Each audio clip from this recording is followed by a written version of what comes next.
You are watching Access LaPorte County Channel 97. Coming up next is the July 15th meeting for the LaPorte County Board of Health.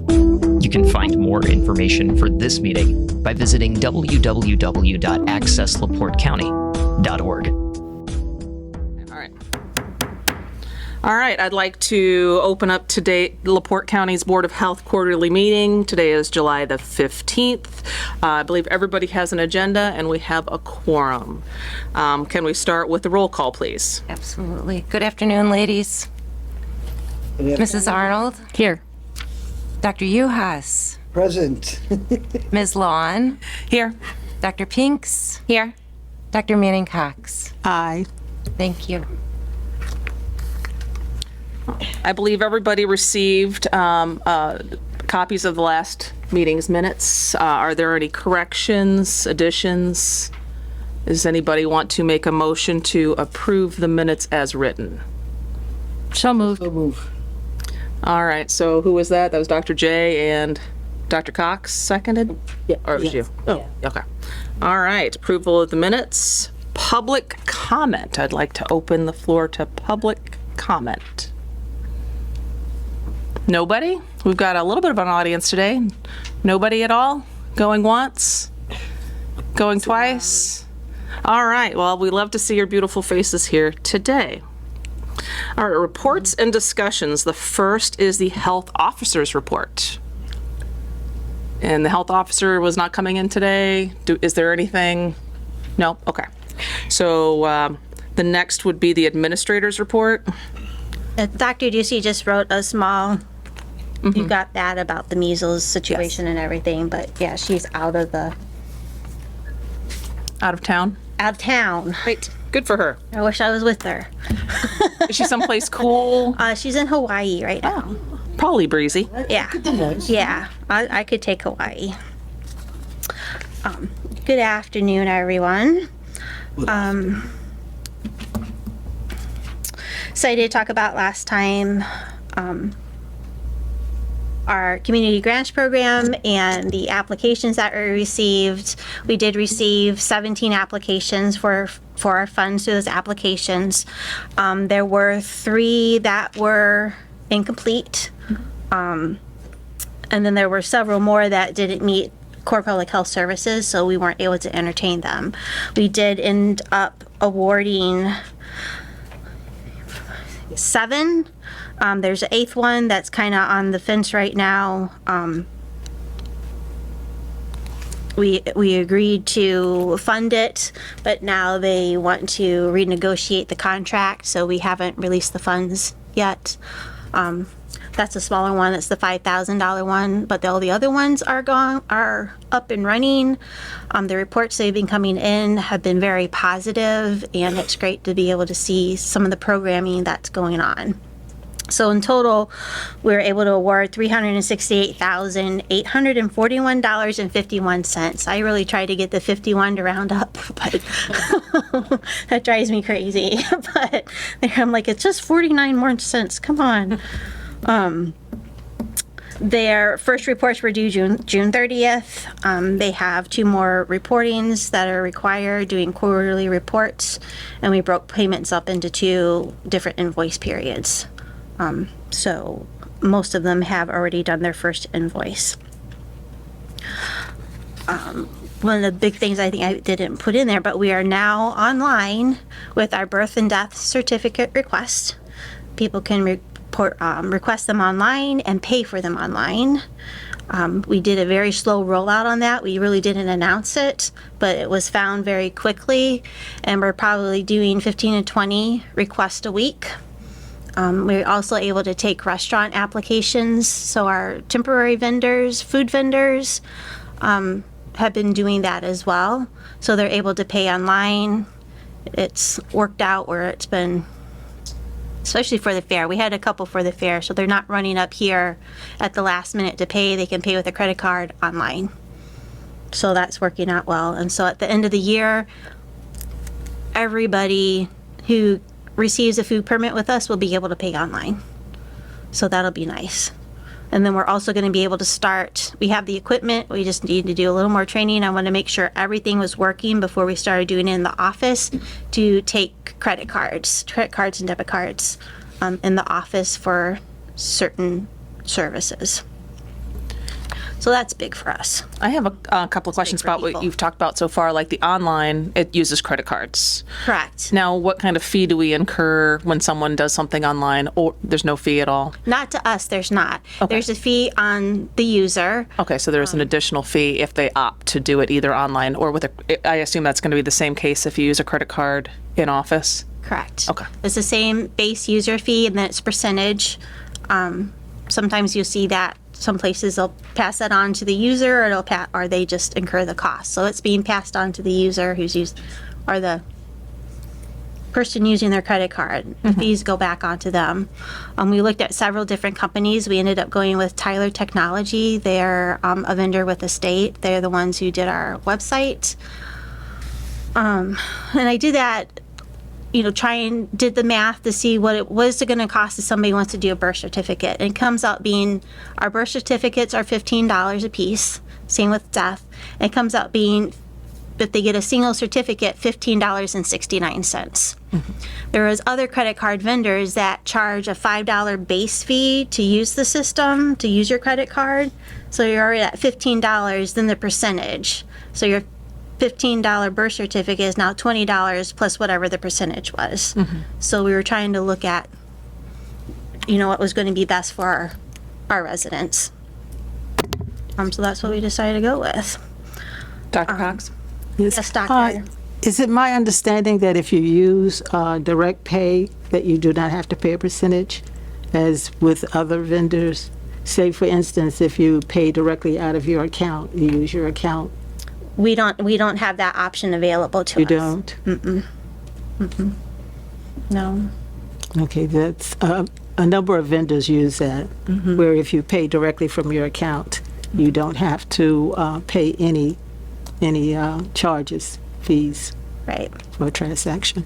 Okay, thank you. You're welcome. Budgets were due to the county on the 25th.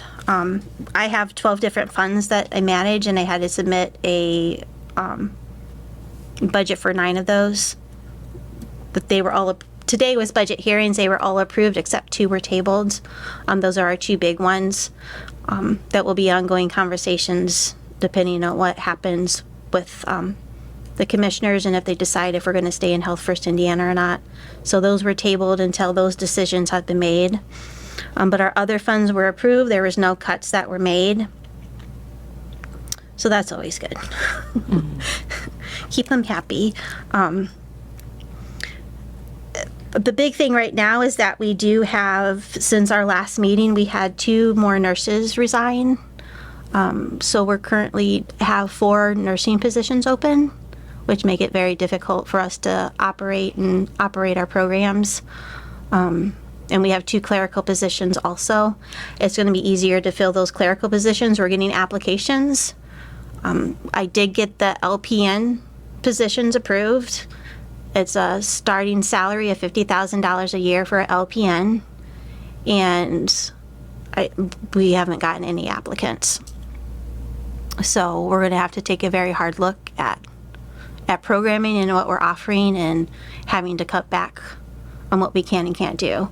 Looking to see what we're mandated to do, what we have to do. But some of the extra stuff we probably won't be able to continue to do in the future. But we do have, And that's primarily due to staffing. correct. Okay. Yeah. Our salaries, even though we got a raise for the nurses this year, starting salary for RN was $45,000. And we got it bumped up to $56,585. But other counties like Porter County, there's start RNs at $65,000 a year. Marshall County is in the 60s. Little counties in the 60s. East Chicago is, I believe, $65,000 to $68,000 for an RN. So even with us at 56, And one of the nurses we had who was here, who got that raise, came from the hospital and went back to the hospital because of the pay. You know, thinking, oh yeah, this is great. I'm in the office. It's 8 to 4. I have weekends off, but it's like, I still got bills to pay, you know, so that puts us in a difficult situation.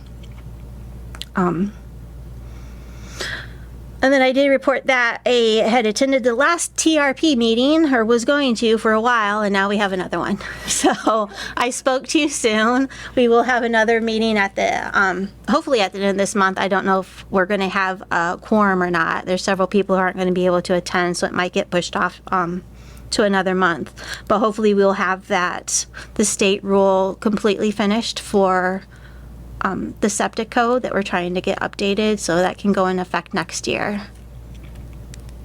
And with that, I'll take any questions.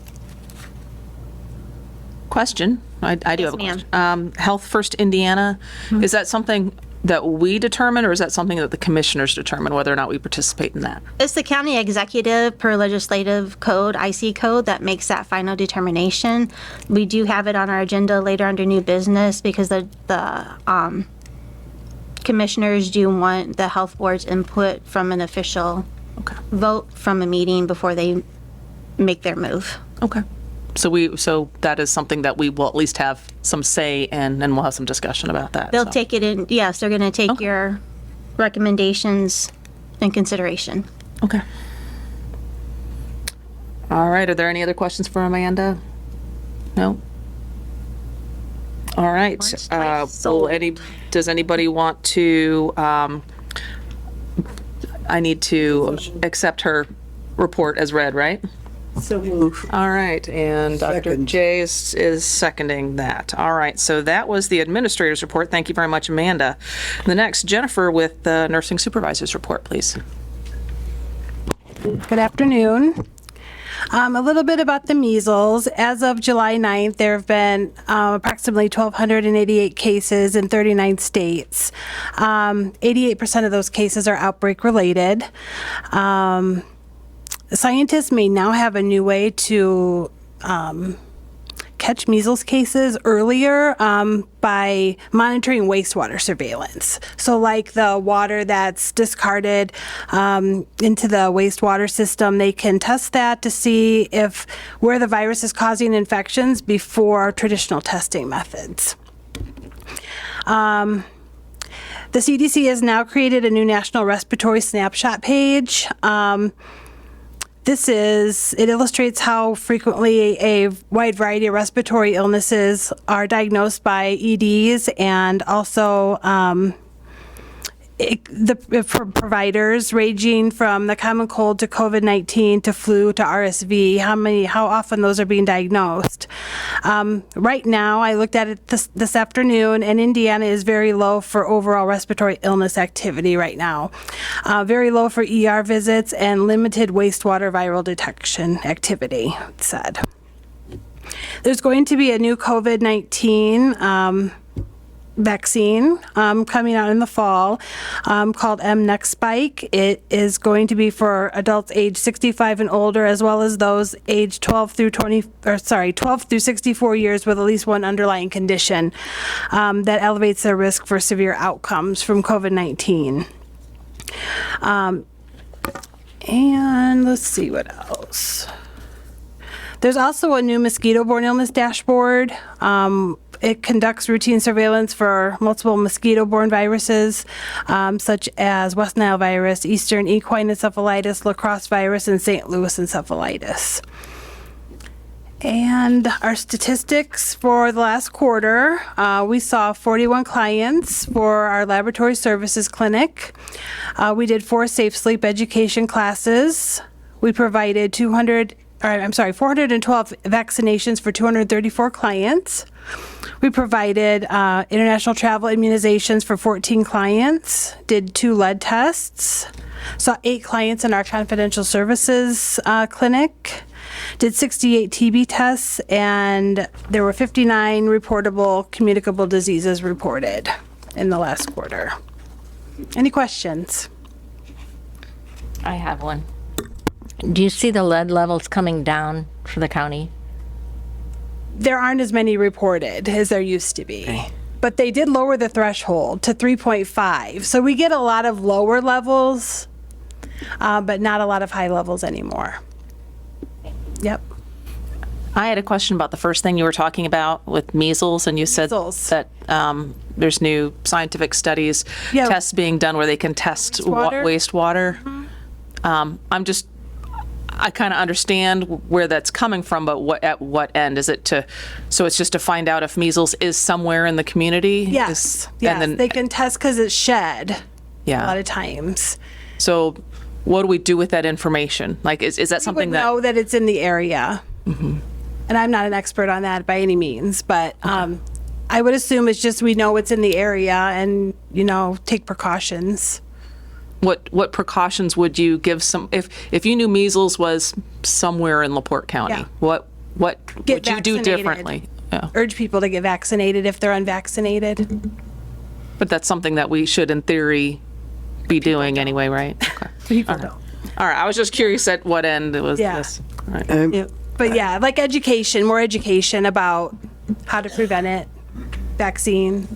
It was kind of like that same thing when during, I don't know if you remember, during COVID, the, what was bio,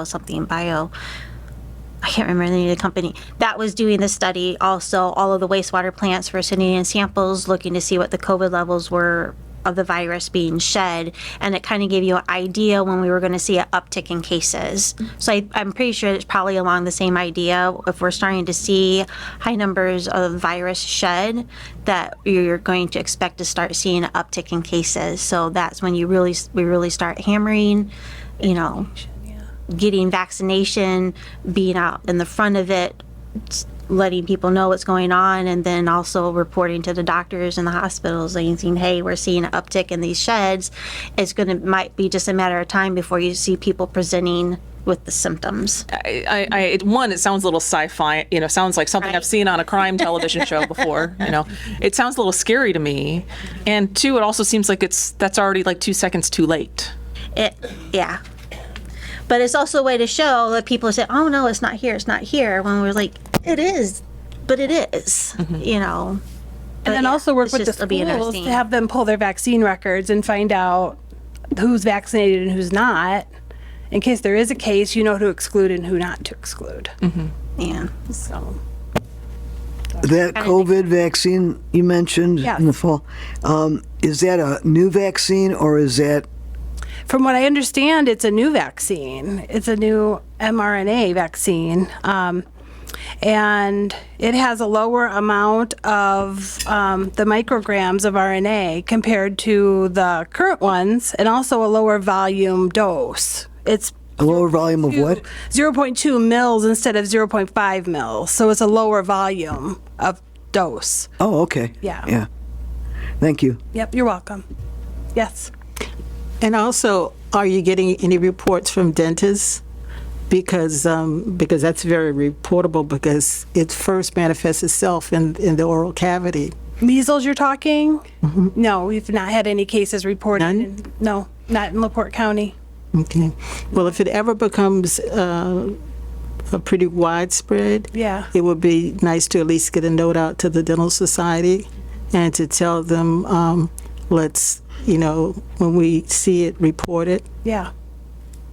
Yep. because that'll give you can target right then. They get the spots in their mouth with measles. Yeah. Yeah. I need someone to first something, that's the word I'm looking When you need someone to. Any other questions? No. All right. If there are no other questions for Jennifer, will anybody want to accept her report as read? Accept? Dr. Pinks. Anybody want to second her? I'll second All that. right, fantastic. I did have a question. We're not having anybody call in for Zoom or anything anymore, correct? So will we ever have to name everybody and yay, nay? No, the only time you would have to do yay, nays if you wanted to clarify if it was close to what the yays and nays were. Okay, but we don't have, because we were doing that for a long time, and it just occurred to me, and I wanted to make sure that I wasn't doing that wrong. Nope, you're good. All right, thank you. I'll let you know. Thank you. Put a buzzer under my seat or something, so. All right, the Environmental Health Food Division Supervisor's Report, please. Hello, everyone. I just need to report all the numbers for the second quarter. We've had a lot going on, like we always do this time of year. The fair is over, and we're very happy about that. We always are. I'd just like to say that this is Trisha's last fair, that she's retiring next year after 35 years. So this was her 36th fair. And you can see she's really broken up about it. I was very happy for it to be my last fair. So thanks, Amanda. We had 46 temporary vendors at the fair this year, 3 mobile. We had a few issues, which we always do, nothing major this year, but a few problem people that we normally always have, but in general, it was pretty good. For food complaint, this is the food section, we had 12 complaints, 14 new permits, 53 temporary permits. That's not counting the fair. Those will be in the next quarter, so 53 without the fair. 294 routine inspections, 8 plan reviews. We had 1 environmental lead assessment done, 43 environmental complaints, 24 new septic permits, 22 septic repair permits, and 35 septic inspections. We had 7 new tattoo artist permits, 27 pool inspections. They opened the lab at the state for mosquito samples on June 2nd. So we've been sending samples down, collecting mosquitoes. We have 3 monitoring sites in LaPorte and 3 in Michigan City. So we've been collecting those and sending them down every week. We have not had a positive West Nile virus case yet. So that's well underway now. We have 3 interns this year, so they are working that out, working very well, collecting all those samples. They do all the beach samples also, which started on May 19th. We have 9 inland lake sites that we sample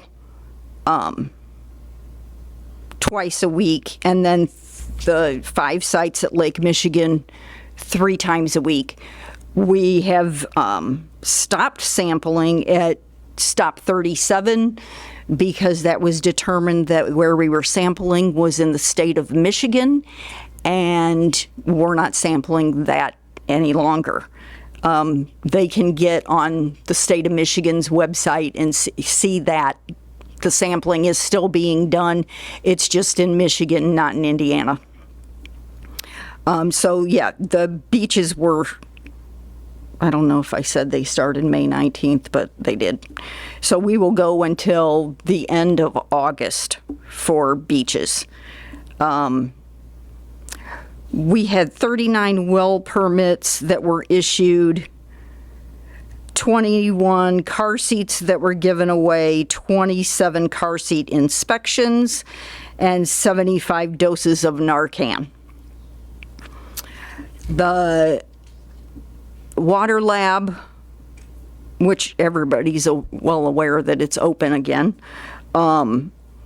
they had 466 E. coli samples, 459 total coliform, 175 certified nitrate, 168 arsenic, 1 fluoride, 9 iron, 89 lead samples, 22 nitrite, 17 nitrate screenings, and 171 pools. Our pool program, the summer pools, of course, have already opened, and those inspections are almost complete at this point in time. Questions? How many doses of Narcan did you say? 75. And that's in what period? That's the second quarter. Okay. When's your intentional retirement date? May of next year, Just before the fair. just before the fair starts. That's right. Yep. Any other questions? Anything? Thank you. Thank you. Well, at least we get to see her a few more times before she vamooses. All right. I keep telling her she needs a part-time job. She's gonna get bored. Slide her right in. She wouldn't even need training. It would be great. That part-time job entails yet. Septic inspections. Oh, goody. All right. Attorney's report. Oh, I'm sorry. Yeah. We need to accept her report. The environmental. Okay, Dr. Cox, and who's the second?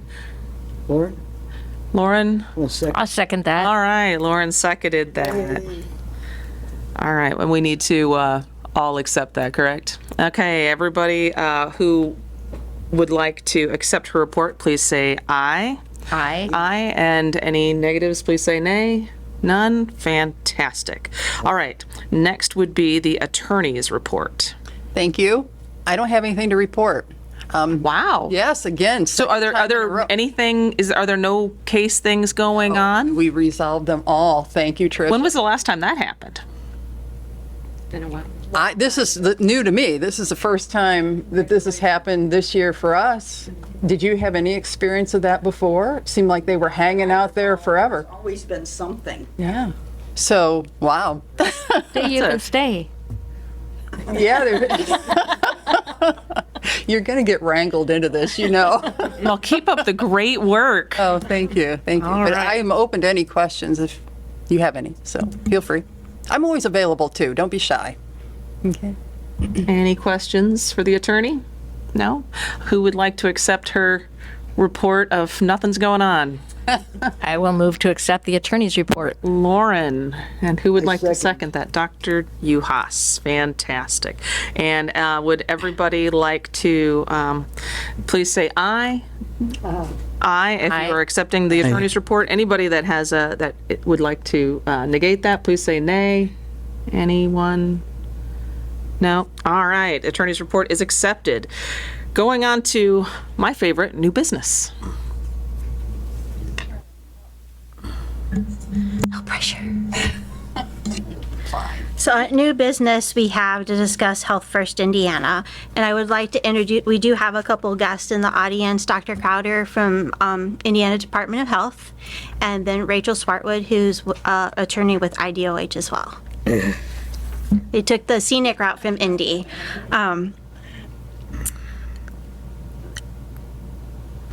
So as you know, we've discussed it before. I've emailed you to keep you updated about Health First Indiana funding. It was cut for 26-27. We were receiving $2.6 million. That's what we received this year.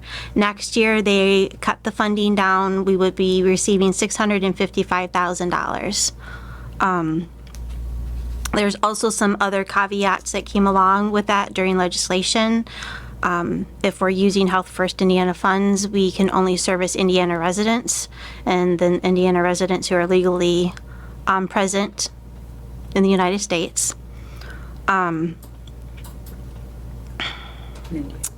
Indiana, yeah. Yeah. There's two bills, so it's conflicting. So it's understandable, the confusion. And then that still keeps with it, our 30-day pause when we have a vacancy. We still have to do that. And then we can't use any of those funds, and our partners, if we work with partners, can't use any of those funds for tobacco prevention and cessation. So everything we still have to do under the Health First Indiana banner, except the tobacco. We can still do tobacco if it's a pregnant mother. But again, we lost the funds, but we didn't lose everything that we have to do.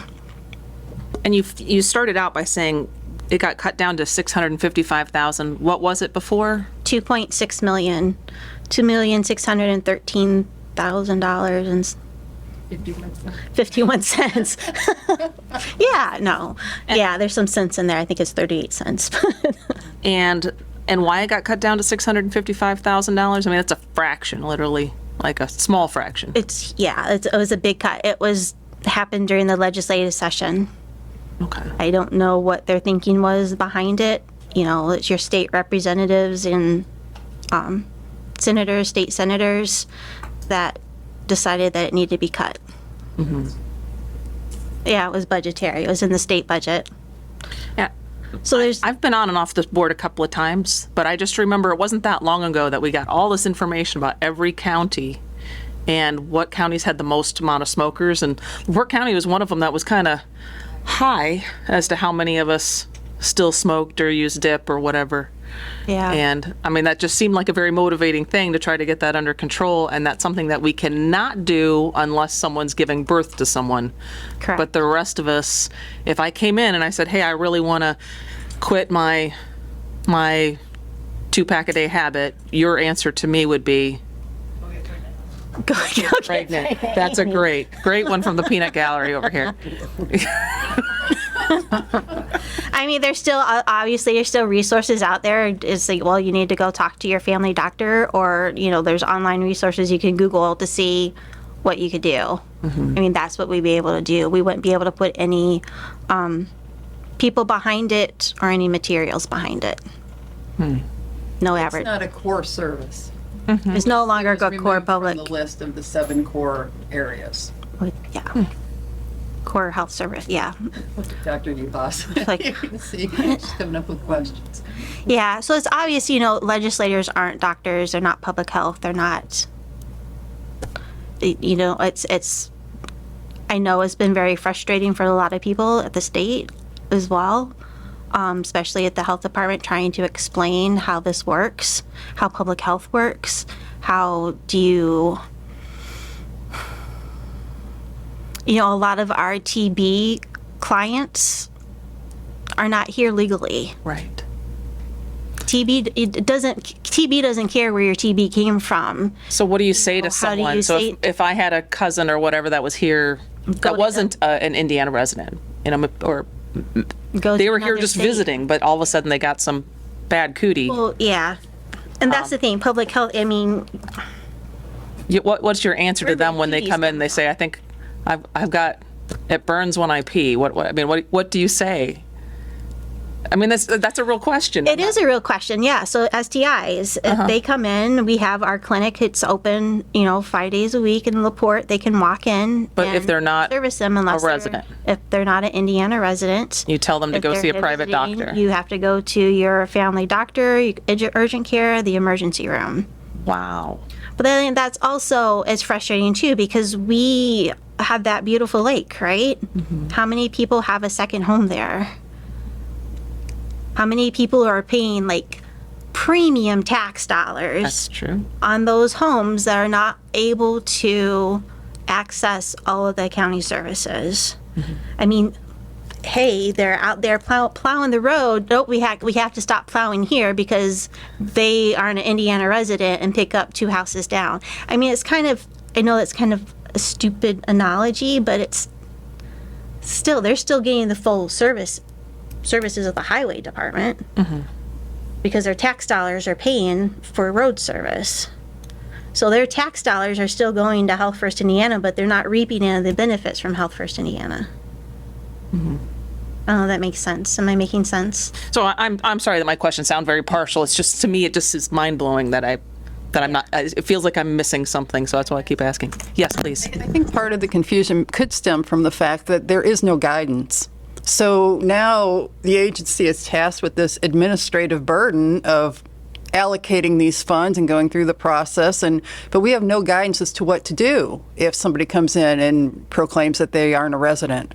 right? Well, what do we do with that? So Amanda is over here trying to answer questions, but she doesn't have any guidance as to how to do that. So that adds to the confusion, and another one of the reasons, I think, may I say this, as to why she is advocating to pull out of the program. Now, that said, it's quite possible that the legislature will, I understand that they are looking into, and maybe our two guests can respond to that. I know that the next year they're looking into doing that, but even if they did that, it wouldn't take effect until July to give more money and to open the door to other things, because I'm certain that you're learning all kinds of questions that are popping up now. But at that point, that's still not going to take effect until July of the following year, and then we're similarly situated to where we're at now. We didn't get things started till late in the year now. So if, in fact, the legislature can clear up these questions that remain, we could opt in, perhaps, the following year. But right now, given our shortage of staff and everything that Amanda's tasked with, the idea of taking on this colossal undertaking is really difficult to wrap your mind around. It's just a lot to do with such limited funds when we're not going to be able to get the reach that we had hoped for. I mean, the legislature, when they first adopted the HFI, it was a huge undertaking because they realized the health in Indiana is so abysmal, right? So the idea was to set this foundation and have the sustainable funding so that these counties can address all of these problems. It was a beautiful idea, but now the reality of it is that our budget doesn't support what they had originally promised, so they're understandably backpedaling, but Amanda's department doesn't get to backpedal on what she's tasked to do.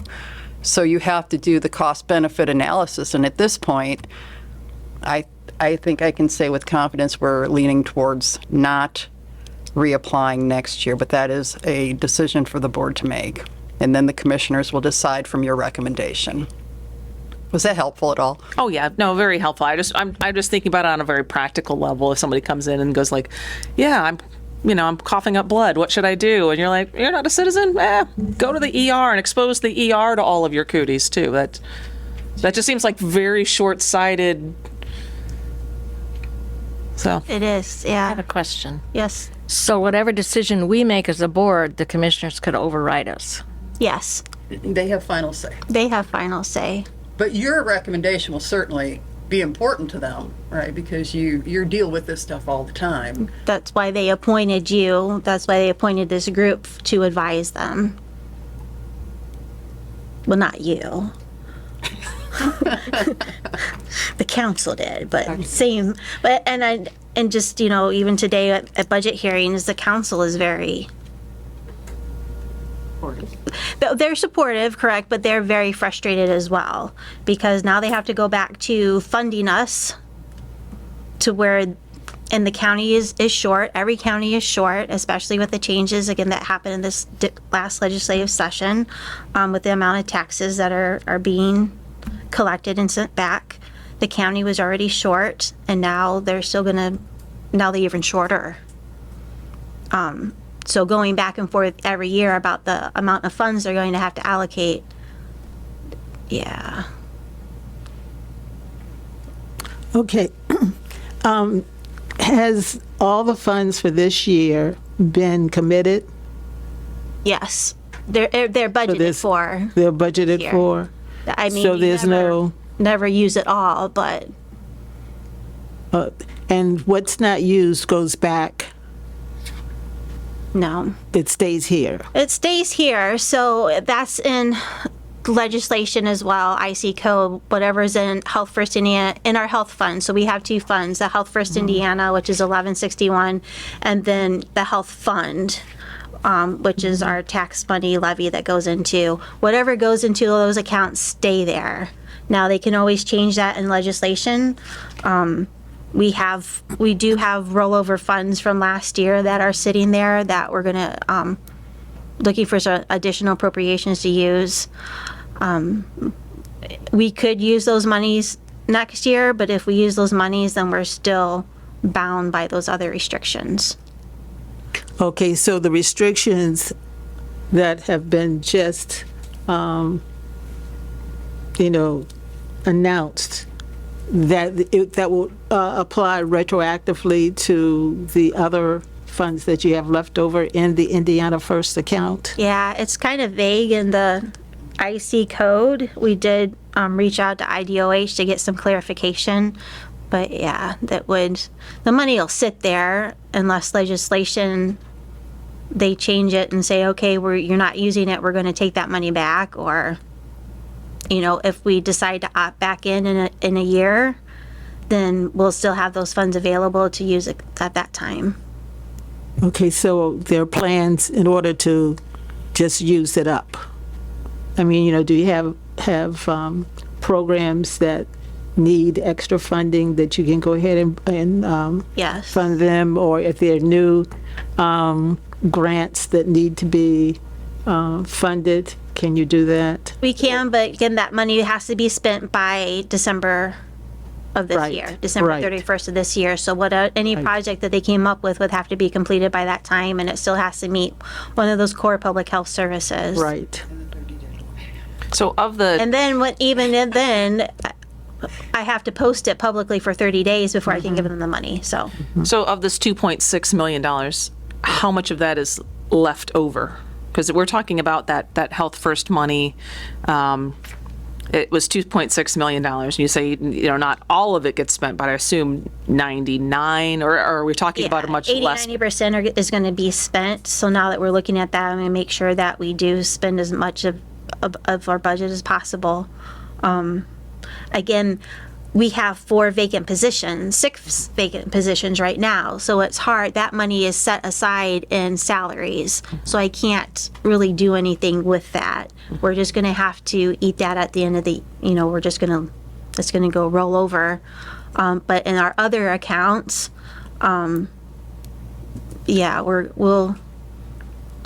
last year, we ended up with so much rollover last year because we had vacant positions again. We had accounted for raises that they didn't put into place until this year. And then I remember we had the flood. And we didn't move back into the building until June 28th, so we've been back a year now. And a lot of the things that we were going to purchase and upgrade were upgraded because of the flood. So we had those monies at the end there. You say, so there's 2 funds. One you said was Health First and the other was the Health Fund. The Health Fund is just county money? Correct. And how much money was the Health Fund? When $2.6 million was the Health First Indiana, how much was just county money? So the county match for this year for that 2.6 was $553,000 that they had to match this year. And that'll all be gone. Then paying salaries out of that. So that'll be gone. But we do, so again, that's when we take anything in at the register, that's for our permits, for birth, death certificates, anything, that goes into our 1159 fund. So that's a non-reverting account. That's the Health Fund, or that's a different one? That's altogether? our health fund, our 1159 county fund. So that is our health fund. Anything that we bring in, we keep. So we do have a cushion there. We have a nice cushion there. How much a year comes in from that?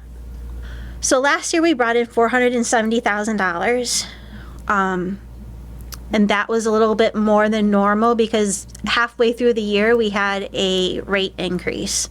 After 11 years, we updated those 13 for some of them, updated our fees. So this year, it'll probably be over $500,000 because we'll have that full year of the increased fees. So that does go back, whatever the levy doesn't cover,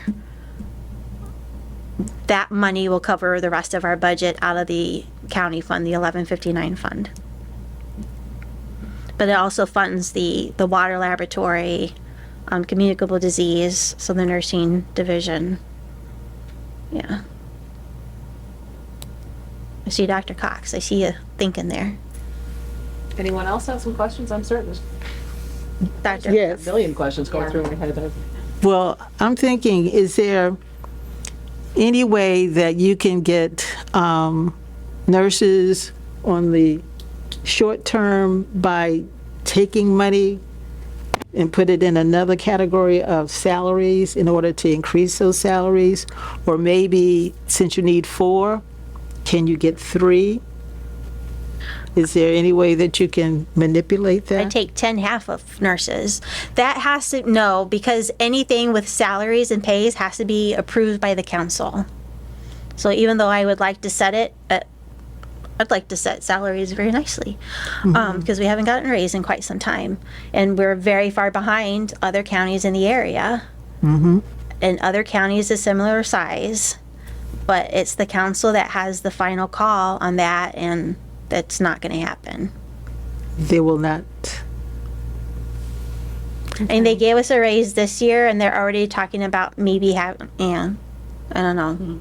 I might have to do some sacrifices for the budget, just because that was the only reason they gave us those raises, because it was somebody else's money, essentially. I have a question. Yes. So just looking, so Health First Indiana, it has a few things listed on what it does. So school health liaison, maternal infant risk factors, trauma injury, chronic disease, and then the lead case management. So that's basically what that 2.6 million was going towards. So with cutting back, is there just, this stuff's going to be kind of wiped out, or it's just county funding is just going to have to go towards this, or?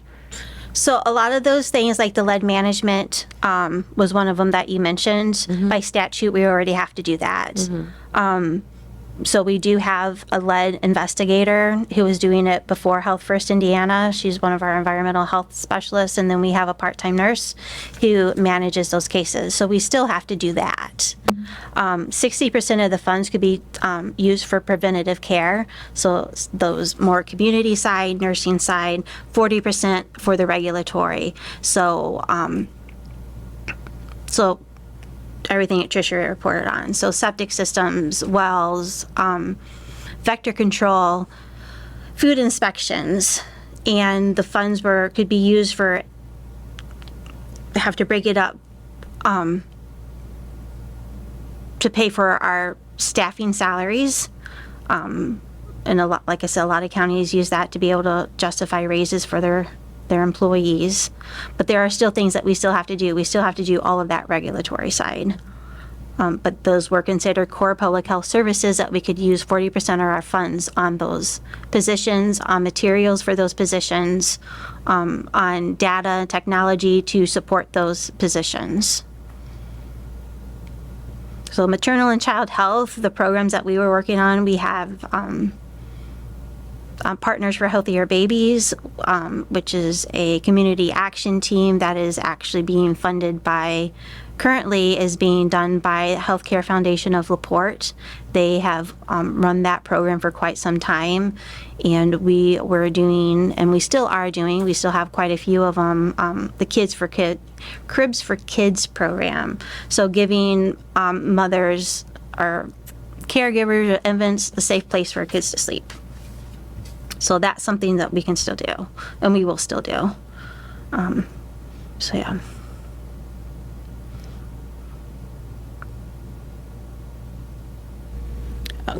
Side question, is there another meeting that is going to be starting in here after this meeting?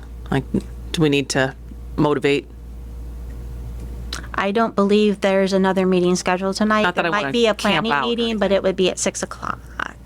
But yeah, yeah. Okay, so I we're don't good. see somebody circling at the door. I just want to make sure. All right, thank you. All right, so is this what the discussion is, that we need to vote on whether or not we are going to support staying in Health First Indiana or opting out? I think that's what the commissioners are looking for, what your actual recommendation is going to be, and they would like to have a vote on it. Is this something, because it's such a sensitive subject, is something that we want to go through with everybody's name so that it's known that everybody either supports or negates this particular, I guess this is a question for the attorney. If you have conflicting votes, If there's anybody that nays, we could. it's unanimous, then Okay. you could still go through the exercise, but Okay. I think Allie, that she really wants to She wants to do that name call. She's it's the third time she's brought it up tonight. No, I just want to make sure that I'm on the record. No, it makes sense. It's a good It's not, I mean, it's not a fun thing to discuss. It's not an easy thing to discuss. It's not an easy decision by any means. It's very disappointing that we were never given the opportunity to really make a difference. Well, it's You kind of have a to have the no-win. money to make It's a not difference. there's not a good option. There's not a good option. You're right.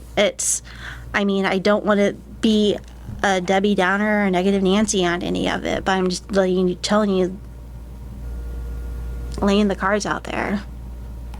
Yes, doctor. Is there any reason why we would vote this down? I mean, is there any good reason? My thoughts are any money we get, we can use.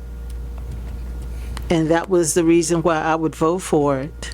Oh, to keep it? Yeah, to Well, the problem is if we do accept any money, we can't do certain things. We can't treat anybody that is not a citizen of Indiana legally. We can't, if somebody comes in, we can't give them any guidance or any pamphlets or anything on cessation of smoking unless they're someone that's pregnant. I mean, it does come with some stipulations of what we can't do. And there's some things that they're requiring us to do that we might not ordinarily do.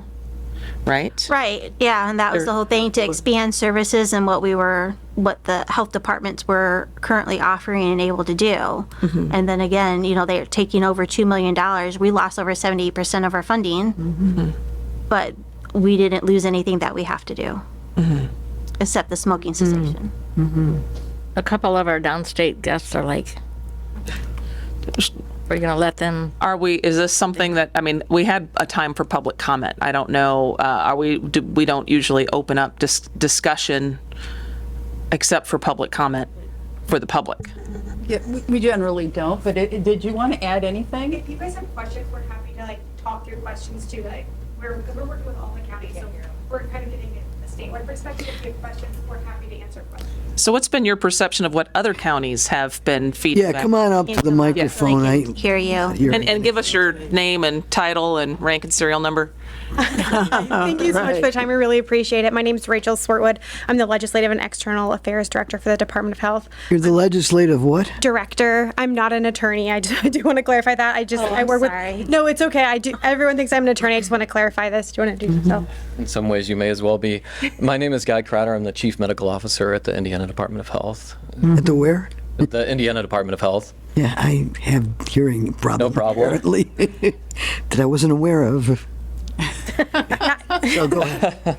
Yeah, we're just here to, if you guys have questions that I know you guys are getting bombarded with questions, and we're here to just kind of support them and support your local decision making throughout this process. But if there's questions, we're happy to answer them. Is every other county that participated in Health First, are they all being cut by the same percentage?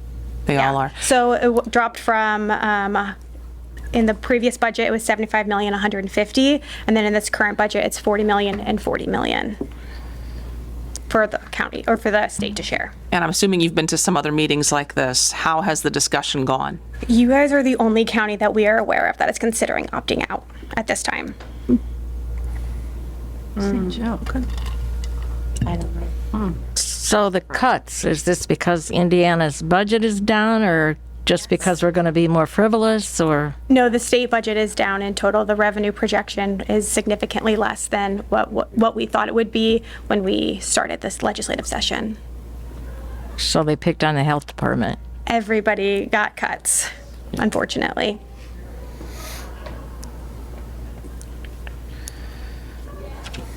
Please, Dr. Pink, speak up. I was just gonna, is it inappropriate to ask your opinion on things? Especially as a medical professional. Yeah, absolutely. I'd love to hear just kind of your This is thoughts on it. devastating. I mean, it's like 80%. I mean, it's a huge percentage. We're not talking about taking off some fluff. We're talking about cutting a majority of the meat off the bones. I think it's a really good question. You know, I think we picked up a lot of momentum over the first couple of years. Certainly, you know, Indiana is required to carry a balanced budget. So I know at the State House, the shortfall was something that affected everybody, unfortunately. You know, from a medical perspective, it is something that, you know, is concerning to think about, you know, how do we restrict resources and things like that. I mean, I can tell you if it's okay to address a couple of points that had come up too.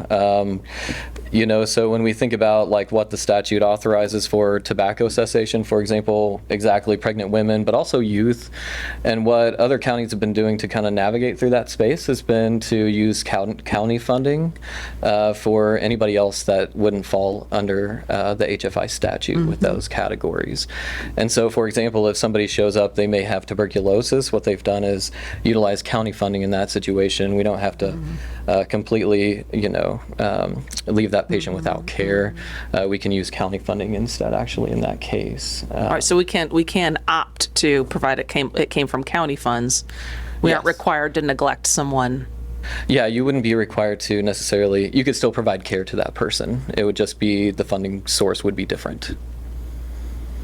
And so that's how a lot of counties have navigated through this and even in, hiring some of their staff, what they've done is pay the staff from a certain portion from HFI and then utilize county fundings for the other portion based on the proportionality that they would expect as far as that employee's work. So if we expect 50% of the employee's work to be HFI, cover 50% HFI, and then 50% county funding. That's how other counties have been sort of working through that.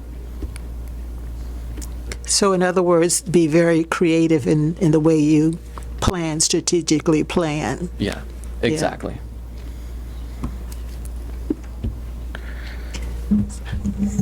Well, I want to hear what the attorneys are talking about. Let me just put this out there. Yeah. So everybody went into this. This was a huge undertaking, right? As you can imagine, right? We put together the contracts. We stipulated what we're going to do. We reprioritized everything in the office. We accepted the administrative burden.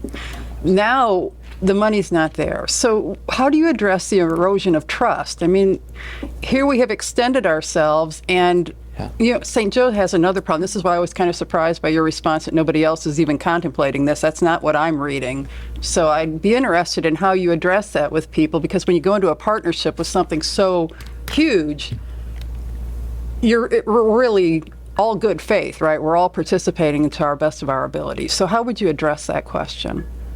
I think it's something that we also are dealing with too. I mean, we went we went into this too with the partnership to help all of our counties. So we are working through this, and I think public health is so uniquely situated we're boots on the ground. We're some of the most passionate people in state government, local government. We care about our communities. So really building up our partnerships and working with each other to get through this, I think we're going to find some creative solutions to get through it.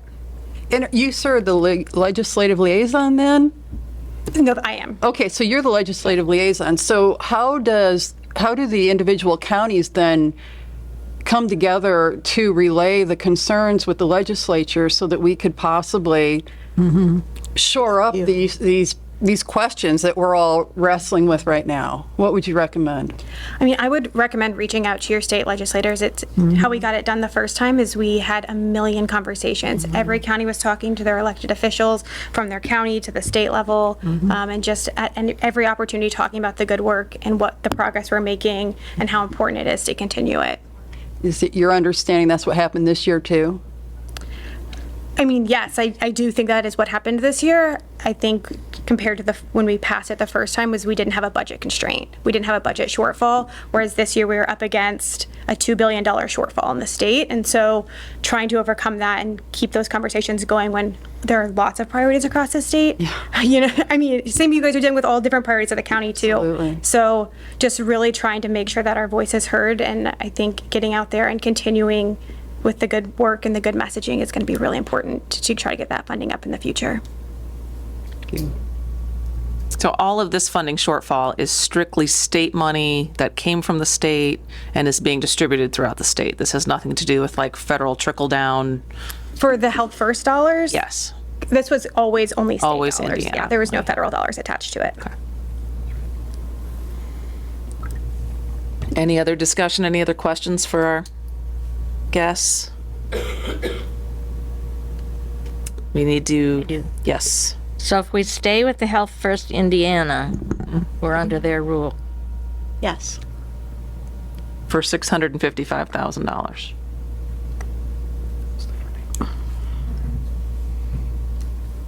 All right, shall we close discussion? And if we are going to do that, I need Thank someone you. to Thank you mention guys it. very much. We really appreciate Thank it. you so Yeah, much. thank Yes, you. thank you to I do our want to guests. recognize the great work you guys are doing. So, yeah, thank you for that. Thank you. When I realize what a shortfall we have for like our nurses and stuff, I want to go and tell Jennifer like 6 times tonight, thank you for being here and staying here for so long with us. Thank you for people that are staying with us for 35 years, because you could have gone someplace else. We thank you. For sure. We do have somebody coming after us. The door has now been swarmed. All right, so let's, someone please, let's close this discussion. Who wants to close the discussion so that then we can open up? To move. Who wants to move that we close the discussion? I'll move. And who wants to second that we close the discussion? And everybody agree we close this discussion? Aye. Aye. Anybody oppose that we close this discussion? Now, shall we open up voting? Yes? What our opinion is? Okay. How shall we word this? Someone's going to have to use similar words to this, but something to the effect of that we support, should we support opting out of the Health First Indiana plan? So who wants to make that motion? I'll make the motion. Dr. Uhas is making the motion that we Opt out. of the Health First Indiana plan? Yeah. All right, who wants to second Dr. Uhas's motion? I'll second. All right. Now it comes down to if we would like to, so right now, if you vote aye, I just want to make this clear, it's to opt out of the Health First Indiana plan. I will go ahead and call an open vote, and if anybody declines, then we'll go through individuals. Is that fair? All right. So the motion on the table is if we would like to opt out of the Health First Indiana plan. Everybody who wants to opt out, please say aye. Aye. Aye. Nay? Any declines? Anybody want to not vote? We have one abstainer. You want to not vote?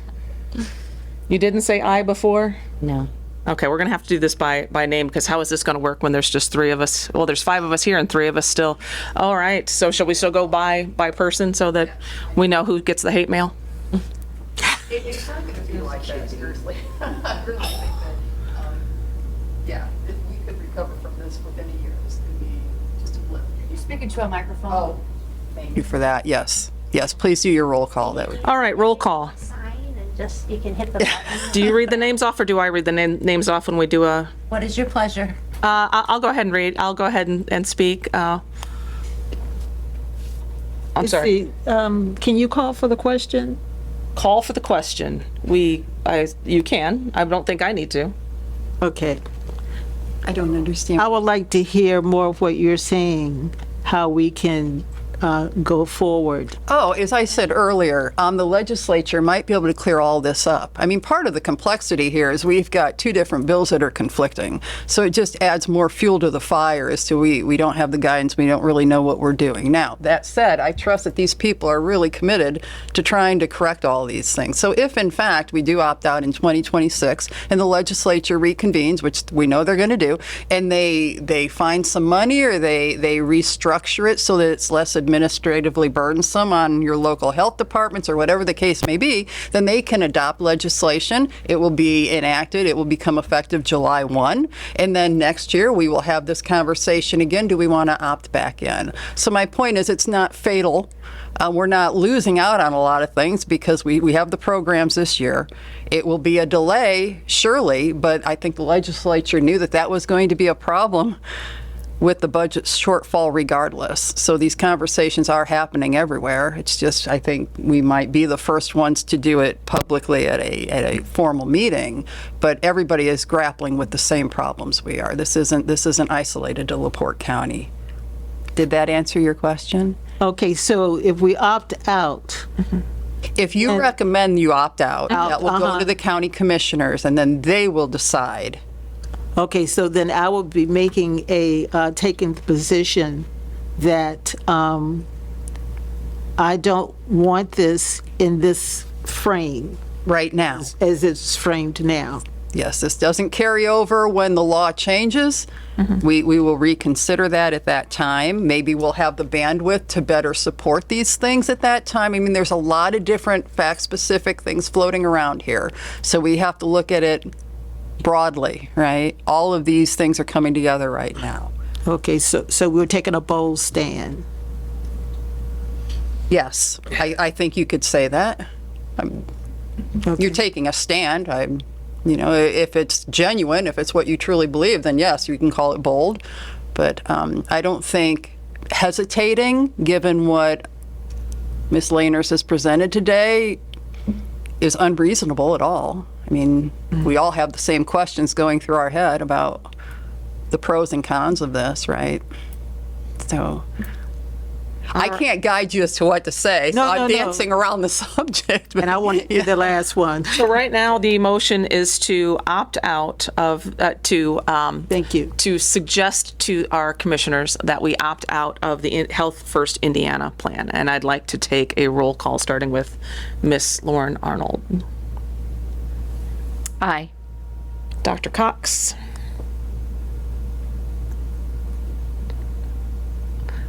Dr. Cox. American Sign Language. You can abstain. You can abstain. Okay, I abstain. All right. Thank you. Alexandria Lawn, aye. 2 abstainers. Okay, and Dr. Uhas? Whatever I said earlier, I'm not in. You made the motion, so I'm not you're in supporting the favor. motion of opting out, of suggesting that we opt out of the Health First Indiana. Yeah. I just want to make sure that we're all clear on that. All right. And then Dr. Pinks, you are abstaining as well? Abstain. All right. Well, so I think we have 4 opting out, suggesting that we opt out, and 2 abstainers, which I understand both of your positions as well. So is that the end of that discussion? Because that was painful. That was the end. This Thank wasn't you. going to be easy. All right. And next is, and can we please close old business? We don't have any old business. We don't have any, I'm sorry, I was on new business. Can we Oh, close we old don't business, have new any more. business? Have we closed new business since that was the only thing on the docket? Yeah. Correct. All right. And on to old business, we have no old business. Correct. All right. And the next thing would be the next meeting date, which is October 21st. Does anybody have any problems with that date, 4 o'clock, same place? Well, probably either this room or that room. I think we use those interchangeably. October 21st, no complaints.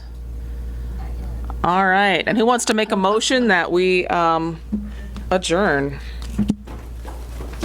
Motion? Dr. Pinks wants to close this meeting, and Dr. Cox wants to second that. Everybody agree? Please say aye. Aye. Aye. Any opposed? Lovely. Have a good afternoon.